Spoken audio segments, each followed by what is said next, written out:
Hola amigas y amigos, soy Aidea Tupaña, bienvenidos a Somos Mujeres y Hacemos Ciencia.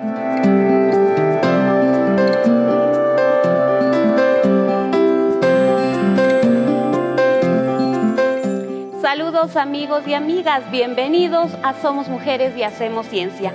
Gracias por acompañarnos a través de la pantalla y también gracias a quienes están con nosotros de manera presencial en el estudio, mujeres estudiantes de bachillerato y también los primeros semestres de universidad también, para conocer al personaje de hoy. En Somos Mujeres y Hacemos Ciencia nos acompaña Estefanía Espín. Ella es una mujer científica ecuatoriana, madre de una hermosa niña también, ha ejercido como docente universitaria, participado también en varios artículos, investigaciones y estaremos hablando sobre un proyecto que está participando actualmente, el Long COVID. Hablaremos con ella de qué se trata. Bienvenida, Estefanía. Muchísimas gracias, Aide. Buenas tardes a todos y un gusto ver ahí a tantas niñas y mujeres que están emprendiendo sus estudios y el camino científico. Gracias. Decíamos que tú actualmente estás participando en un proyecto que se llama Long COVID, como parte de tu maestría, de tu doctorado, que ahora estás desarrollando desde Canadá. Para pasarnos a esto, hablemos un poco sobre tu experiencia. Empezaste con la biomedicina, te fuiste para la biotecnología, actualmente estás en la medicina experimental. Cuéntanos un poco este proceso, qué tiene de semejanzas, cómo está trabajando. Bueno, yo estudié ingeniería en biotecnología en Ecuador, en la ESPE, con la idea de poder realizar lo que es la biotecnología humana. Era mi intención desde el inicio. Y cuando me gradué hice un máster, gracias a una beca CENESID, hice un máster en Valencia sobre biotecnología biomédica. Entonces de ahí estudié un poco lo que era células, que son células que vinieron de pacientes que tenían cáncer. Entonces de ahí estudié un poquito sobre cáncer de mama. Y al regresar, pues, estuve, como tú contaste, en la docencia en Ecuador. Y ahí tuve algunos proyectos relacionados un poco más con lo que es enfermedades genéticas, enfermedades raras. Y bueno, siempre este tema de la biomedicina, la biotecnología biomédica ha sido como mi gran interés. Y entonces ahí me decidí a hacer el PhD en medicina experimental.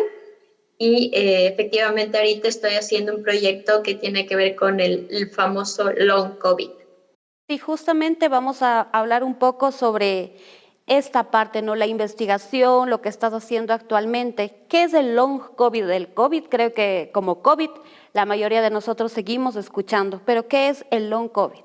El Long COVID es bueno, no sería una enfermedad, sino como un conjunto de síntomas que están presentando algunas personas. Hay reportes a nivel mundial de que aproximadamente el 6%, otros dicen mucho más que el 30%, son variados los porcentajes, de las personas que tuvieron COVID y que, digamos, sobrevivieron al COVID, después de unos 3 meses, 6 meses, incluso hasta un año después de la infección, ya se recuperaron de la infección, pero después de eso están presentando síntomas. El más reportado es una fatiga, que es una fatiga pero inhabilitante, digamos, ¿no? Que les impide hacer sus labores cotidianas, les falta la respiración, tienen como dificultades para hacer ejercicio y algunos incluso tienen también problemas de depresión, ansiedad, problemas para dormir. E incluso este tema, ¿no? Que fue como novedoso con el COVID, de la pérdida del olfato, la pérdida del gusto, también hay personas que lo tienen como a largo plazo. Y algo que también es muy particular es esto que le llaman el brain fog, que es como, si le traduciríamos, sería como una niebla mental, que quiere decir que de pronto tienen problemas para recordar cosas o de pronto tienen como ciertas lagunas y como que pierden el sentido de dónde estaban, de qué hacían.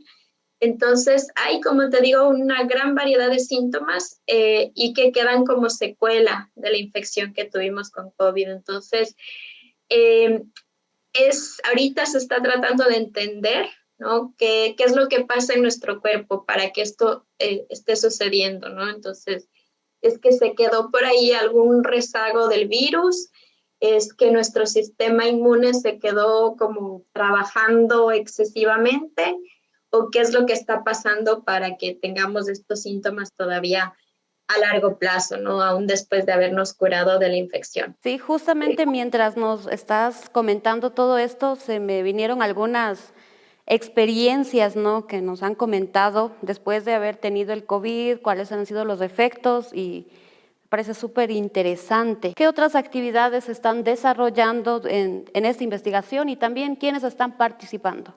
Bueno, en realidad, como muchos proyectos que surgieron en la pandemia que tienen que ver con COVID, realmente se están logrando por la cooperación de muchos laboratorios a nivel internacional, muchos centros de investigación.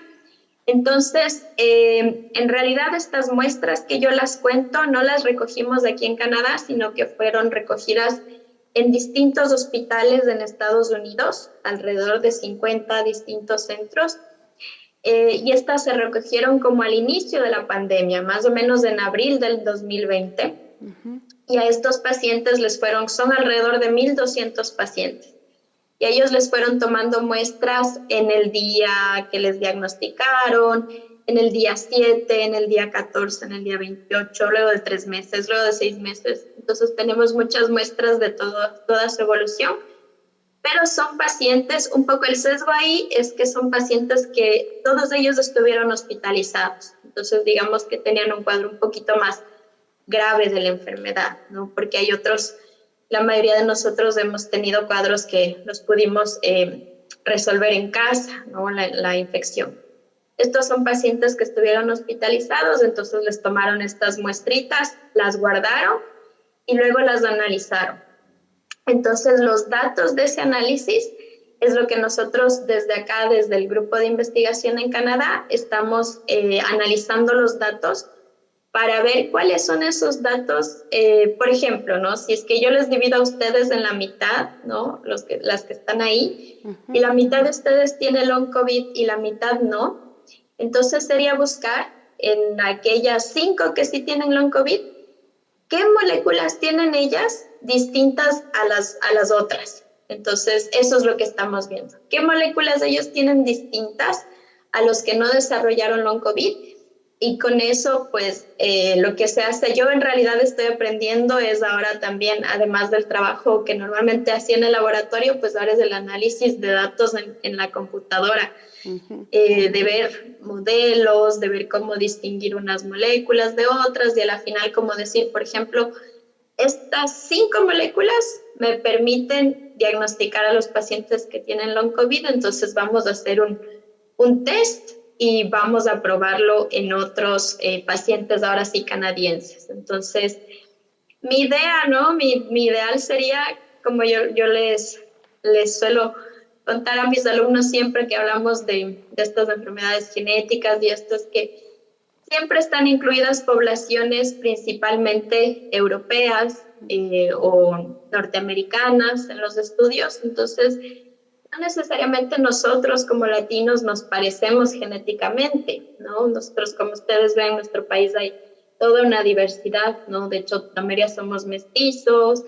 Entonces, están los grupos indígenas, afros, etcétera. Entonces, para mí, como una meta futuro es como lograr ver si es que estas moléculas, si es que logramos identificarlas acá, también funcionan en nuestras poblaciones, porque somos genéticamente distintos. Entonces, también, este es un poco, yo tengo ahí como un lente adicional cuando estoy investigando también, es este lente de qué pasa con las mujeres en particular, que siempre en la ciencia ha estado un poco olvidado, ¿no? Hemos hecho como análisis mucho en poblaciones más masculinas que femeninas. Entonces, hay algunas enfermedades como estas que nos afectan más a las mujeres, y lo otro es en nuestras poblaciones. Entonces, en estos pacientes que yo les cuento que son parte de mi proyecto, Sí hay latinos migrantes que estaban en Estados Unidos y tuvieron long COVID. Sin embargo, no son una proporción muy grande. Pero de lo que se ha visto, digamos, entre los grupos étnicos más afectados por long COVID, también los latinos tenemos como un porcentaje importante. Entonces, sí sería importante también a futuro ver qué pasa en nuestras poblaciones con esta enfermedad. Sí, justo nos mencionas ya un poco para cerrar esta parte también, el aporte, ¿no? El aporte tú como Estefanía, como científica, con esta investigación, ¿qué se está haciendo por la sociedad con este trabajo que el equipo está realizando? ¿Cuáles son los beneficios que vamos a tener con nuestras familias, a nivel general, digamos, en el país al menos, o a nivel de todos los países, con este tipo de investigaciones?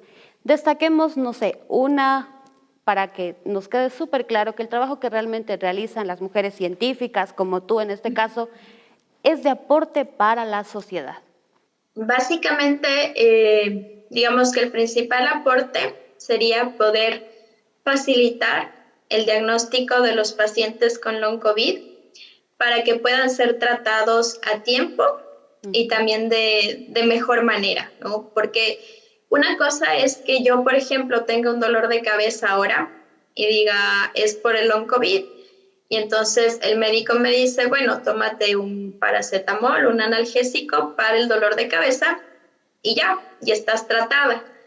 Pero no están tratando la causa, sino el síntoma ya. Entonces, la idea de esto es que si nosotros logramos diagnosticar y entender, ¿no?, con este test qué es lo que está afectado en nuestro cuerpo, no le demos un tratamiento solo para el síntoma, sino que tratemos o se puedan, ¿no?, más a futuro pensar en fármacos que puedan ayudar a la raíz del problema, que realmente sea un tratamiento que cure al paciente y no solo que alivie los síntomas.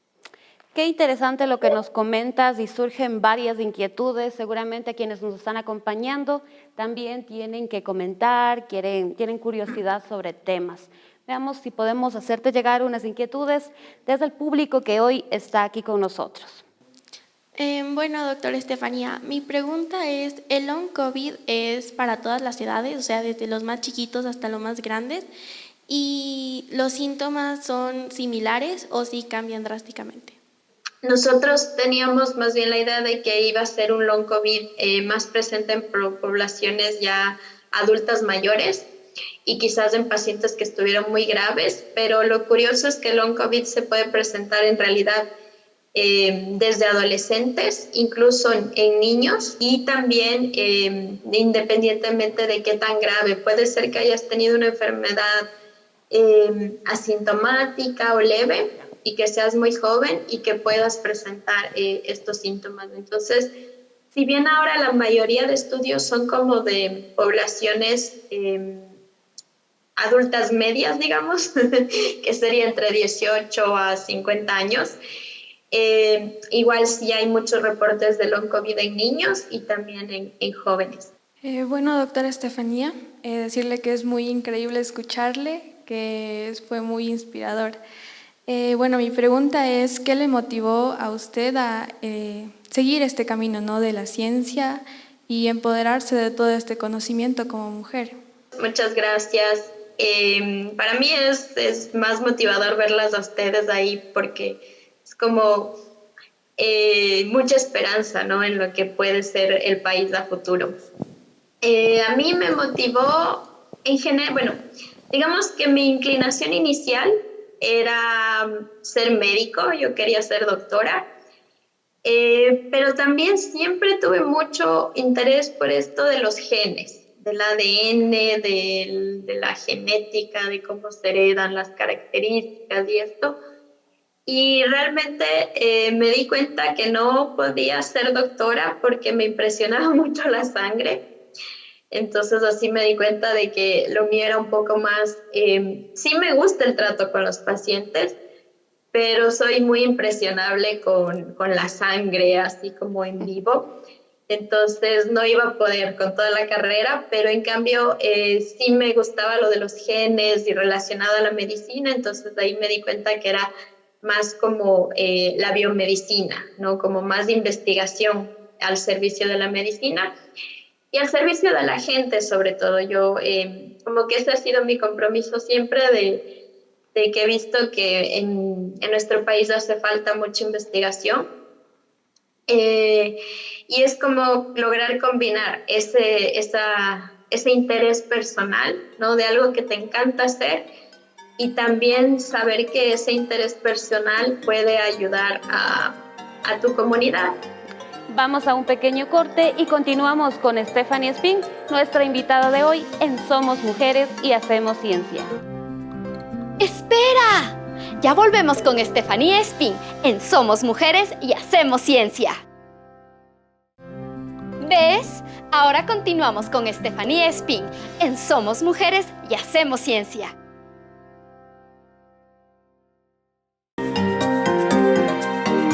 Gracias, Estefanía, por resolver estas inquietudes que surgen, ¿no? Un poco conociendo tu experiencia, el trabajo que estás realizando.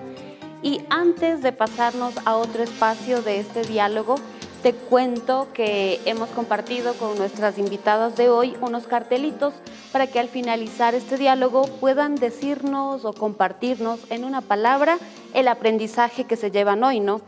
A partir de tu experiencia, lo que hemos conocido y aprendido o lo que nos motiva también. Entonces, les invito también para que vayan escribiendo la palabrita y al final del programa la vamos a compartir también. Y ahora hemos ya conocido un poco de esta parte de tu profesión, la investigación que estás realizando, pero ahora pasémonos a tu experiencia como mujer, como madre, un poco más a profundidad, digamos. ¿Quién es Estefanía Espín? ¿Quién soy yo? Pues yo creo que soy una mujer mestiza que es muy comprometida con su país, con la gente. Me gusta mucho lo comunitario y también es chistoso, pero también siempre me ha gustado como el arte, ¿no? Cuando yo acabé mi carrera, cuando me gradué de biotecnóloga, me inscribí en el Instituto Superior de Danza y estaba pensando también hacer la carrera de bailarina, no sabía cómo iba a conjugar las dos cosas, pero creo que es que soy muy sensible y también siempre vi esa sensibilidad, pensaba yo que era como una debilidad, ¿no? Pero también fui aprendiendo con la vida que la sensibilidad puede ser también mi mayor fortaleza, quizás lo que puede ser que me haga distinta y le doy como un plus a las cosas que voy haciendo en el camino. Entonces, y siempre he estado también, además como de este interés científico, pues comprometida con muchas causas de las mujeres, causas sociales, siempre también quizás esto un poco de herencia en mi casa, pero también siempre he estado ligada a eso. Entonces, ahora pues que me veo aquí, por eso de inicio me encantó esta iniciativa porque me gusta esto de ir motivando a otras niñas, a otras mujeres, esto como de el mentoring que le llaman acá, ¿no? Que es como el ir apadrinando a otras niñas, a otras mujeres para irlas impulsando en esta área científica.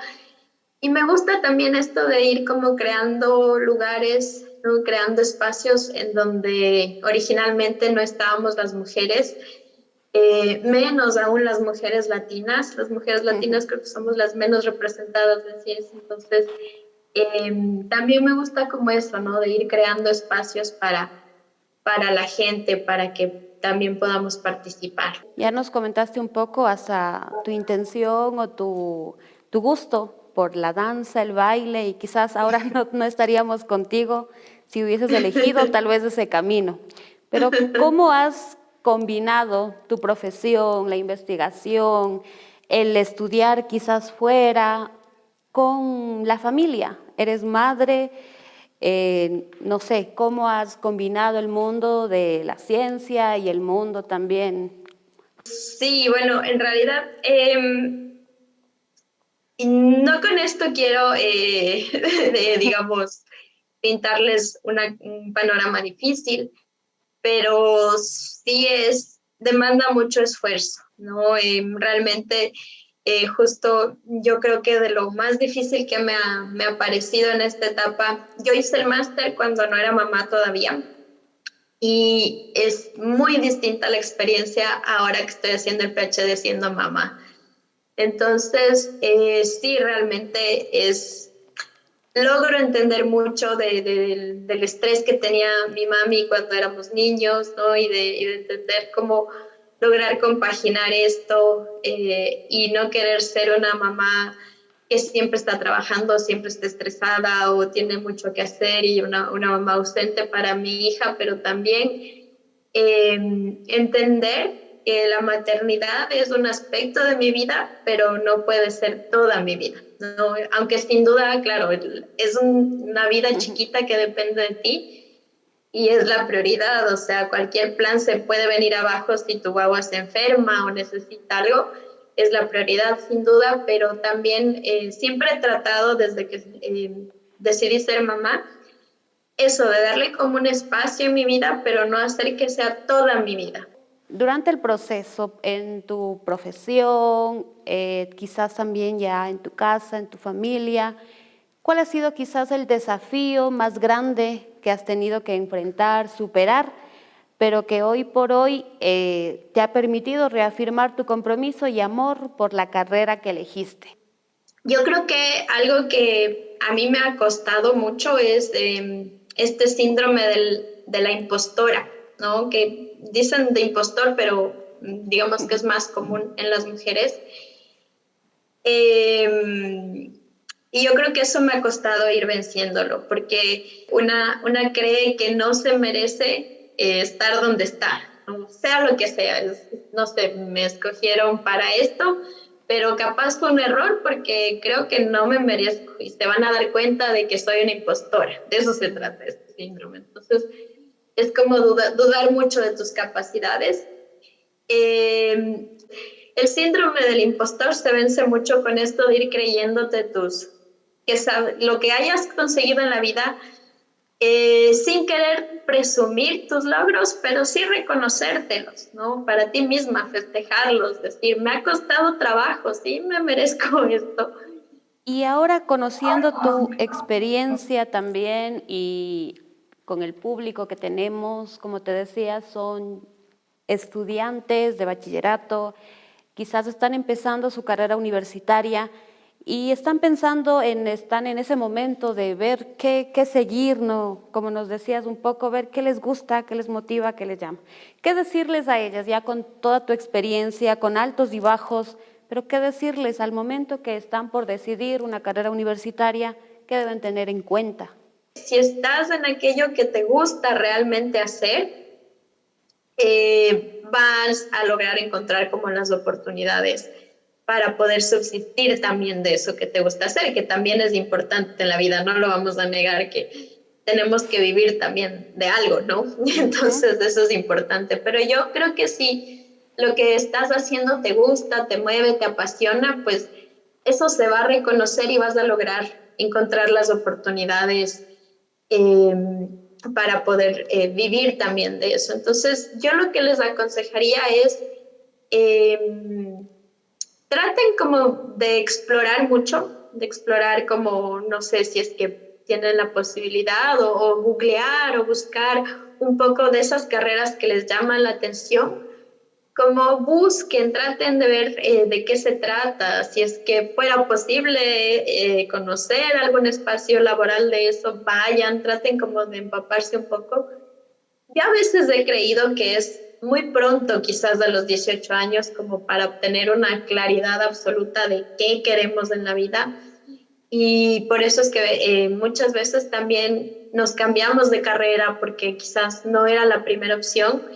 Y si es que eso pasa también, no pensar que eso es un fracaso. Como les digo, los errores son parte de la oportunidad de aprendizaje en la vida. Entonces, primero como tratar de escucharse mucho a ustedes, de verse, de imaginarse en qué se ven como felices haciéndolo.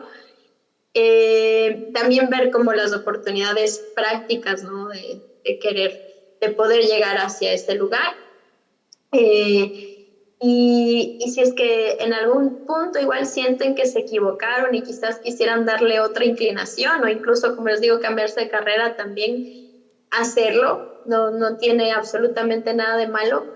Y a veces una cree que quizás esa etapa de mi vida, por ejemplo, yo hice biotecnología vegetal en mi tesis y traté de convencerme de que me gustaba. y realmente, pero si ustedes se escuchan, sí hay algo dentro que les dice como, esto sí es lo que te gusta, no te engañes, esto no te gusta, no te engañes. Entonces, traten de escucharse mucho y aunque a veces tal vez dediquemos tiempo a algo que no nos gustó y pensamos que nos equivocamos, todas esas experiencias igual van sumando aprendizaje. O sea, creo que nunca hay una etapa en la vida que digas, aquí desperdicié mi vida, porque lo que sea que hayas estado haciendo en esa etapa te está sumando un aprendizaje y luego es como que todo va encajando, ¿no? Y te va sumando todas las experiencias que hayas tenido. Muchísimas gracias, Estefanía. Con lo que nos cuentas surgen muchas inquietudes, quizás desde quienes nos están acompañando a través de la pantalla y también quienes están aquí con nosotros en el estudio y quieren hacerte algunas preguntas. Empecemos. Mucho gusto, doctora. Mi pregunta es, en todo el transcurso que le ha tomado llegar hasta donde está ahora, tal vez ha tenido como comentarios ofensivos por ser femenina, por ser mujer. Sí, qué importante tu pregunta. Quizás así como directos hacia mí, Estefanía, por ser mujer quizás directamente no, pero sí comentarios, incluso de profesores, sobre todo en el prep o en la universidad, de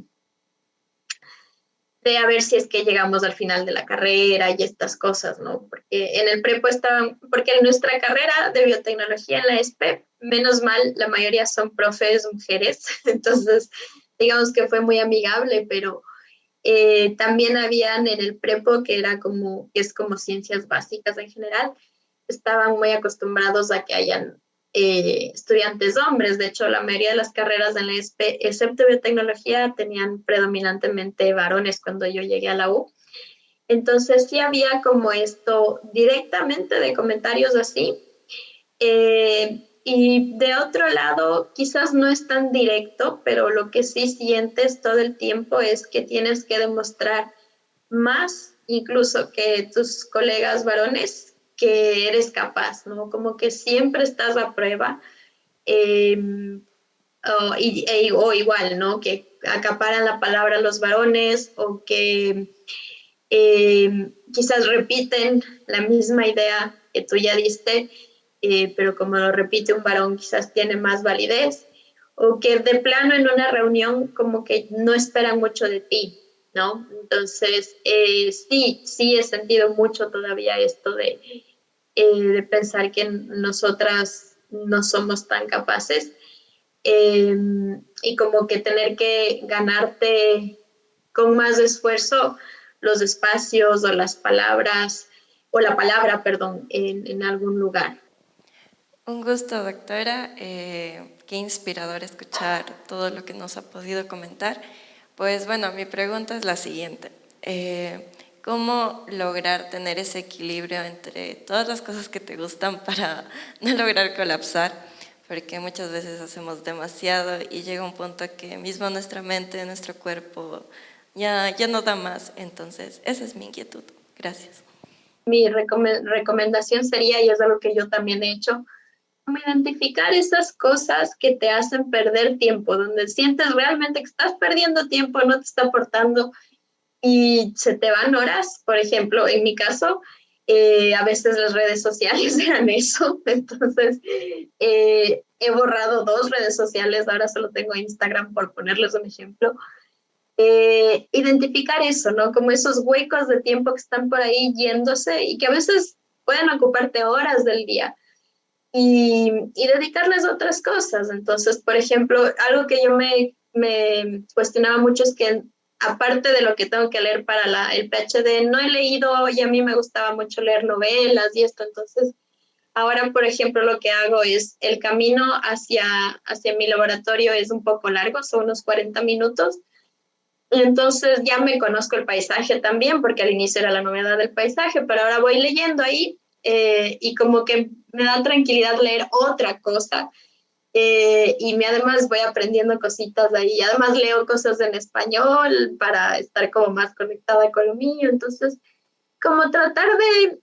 Es difícil, yo les mentiría si les digo que tengo una rutina estructuradísima, pero sí trato como de ya ubicar ciertos espacios para ciertas cosas que me gusta hacer y darte esos tiempos y descansar cuando tengas que hacerlo también es importante. Muchísimas gracias, Estefanía. Creo que a quienes estamos escuchándote ahora, un poco nos das como una sacudida, ¿no? A ver, y como tú dices, ver qué estamos haciendo con nuestro tiempo, equilibrar las cosas, la familia, el estudio, que sí necesito, que quizás no. Vamos a ver si vamos borrando también algunas de las redes sociales que ahora están consumiendo también una parte de nuestro tiempo. Ha sido gratificante, creo yo, al igual que para mí, para quienes nos están acompañando hoy, conocerte, escucharte, aprender a través de ti sobre este interesante proyecto que estás desarrollando, sobre tu experiencia también. Y quiero invitarte a conocer lo que también las compañeras que hoy nos están acompañando han aprendido a través de este pequeño diálogo que hemos aprendido hoy. Les invito a que pasen y coloquen su cartelito y luego estaremos compartiendo a ver qué aprendimos hoy todas. Adelante, por favor.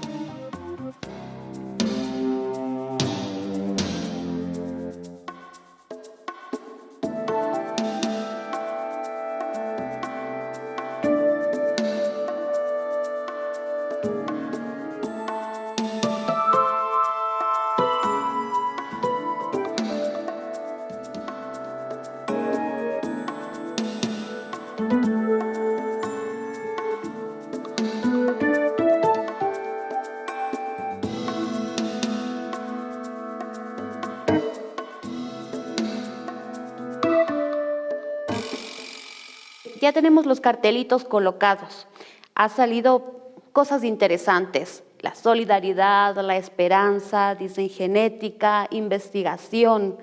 Con todo esto, ¿cuál es en cambio el aprendizaje que tú te llevas con esta experiencia? Y de una vez, muchísimas gracias nuevamente por estar con nosotros y permitirnos conocerte y conocer el importante trabajo que estás realizando. ¿Tiene que ser en una palabra también?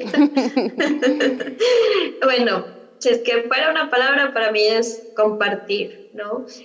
Y nada, a mí como les decía, me llena como de mucha ilusión, de mucha esperanza verles ahí a ustedes. Me da como ese sentido de querer como llevarles de la mano y poder encaminarles en sus sueños, en lo que ustedes decidan para su vida. Entonces, para mí, estas son de las cosas que me demuestran que mi camino es allá, volviendo al país y pudiendo ayudar, ¿no? Sí, también desde la investigación, por supuesto, pero estos espacios también de poder compartir con otras niñas, con otras mujeres, con jóvenes, para mí son también súper llenadores, súper inspiradores. Y nada, agradecerles por estar aquí. Me da una pena no haber podido estar ahí en vivo, pero bueno, poder estar al menos desde acá para mí ha sido súper importante. Y agradecerles también por este espacio que ha sido muy, muy bonito. Gracias, Estefanía. Ha sido un gusto compartir contigo, con las compañeras, conocer tu experiencia, el importante trabajo que estás realizando y seguramente en un futuro nos estaremos conociendo también, quizás en otros espacios y hablando sobre el trabajo que seguramente seguirás todavía. Adelante. Muchísimas gracias, Aide, muchísimas gracias por esta invitación, por esta gran iniciativa. Para mí ha sido muy inspirador poder estar aquí y con gusto de colaborar también. Ojalá podamos a futuro, como tú dices, vernos en persona y poder compartir aún más. Esa será la idea, el compromiso. Quizás en un futuro se dará esta oportunidad, estamos seguros. Gracias también a ustedes que nos acompañan, a quienes nos están viendo a través de la pantalla también. Queremos invitarles a encontrarnos en un próximo programa de Somos Mujeres y Hacemos Ciencia.